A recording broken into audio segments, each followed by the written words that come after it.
Elle a réclamé l'égalité pendant la Révolution française. Les révolutionnaires l'ont décapitée. Olympe de Gouges, la femme qui a écrit la Déclaration des droits de la femme et qui est morte pour avoir osé parler.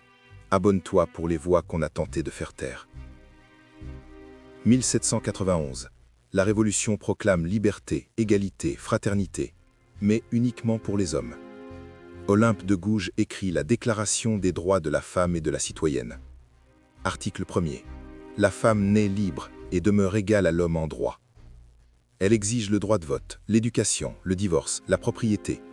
Elle dénonce l'esclavage. Elle attaque Robespierre publiquement. Vous parlez de liberté en coupant des têtes. Elle placarde ses textes dans tout Paris. Les hommes de la Révolution la lisent. Ils rient. Une femme qui veut faire de la politique, ridicule. Mais Olympe ne s'arrête pas. Elle écrit des pièces de théâtre interdites. Elle défend les Girondins. Elle critique la terreur. Elle devient dangereuse. 1793. Olympe publie un texte demandant un référendum sur la forme du gouvernement. Haute trahison. Elle est arrêtée. Procès devant le tribunal révolutionnaire. Les juges sont clairs. Une femme doit rester au foyer, pas faire de politique. Elle se défend seule, brillamment. Elle cite les droits de l'homme.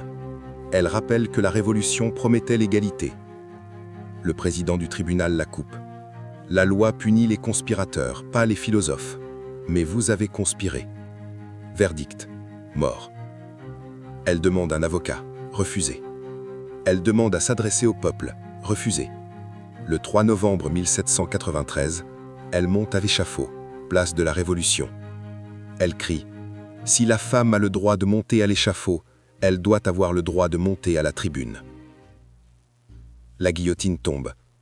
La Révolution qui promettait la liberté vient d'exécuter une femme pour avoir demandé l'égalité. 3 jours plus tard, la Convention décrète « Les clubs de femmes sont interdits. Elles doivent rentrer chez elles. » Les droits des femmes reculent. Olympe avait raison, mais il faudra attendre 1944 pour que les Françaises obtiennent le droit de vote. 151 ans trop tard. Les révolutions n'aiment pas qu'on leur rappelle leurs propres contradictions. Surtout quand c'est une femme qui parle.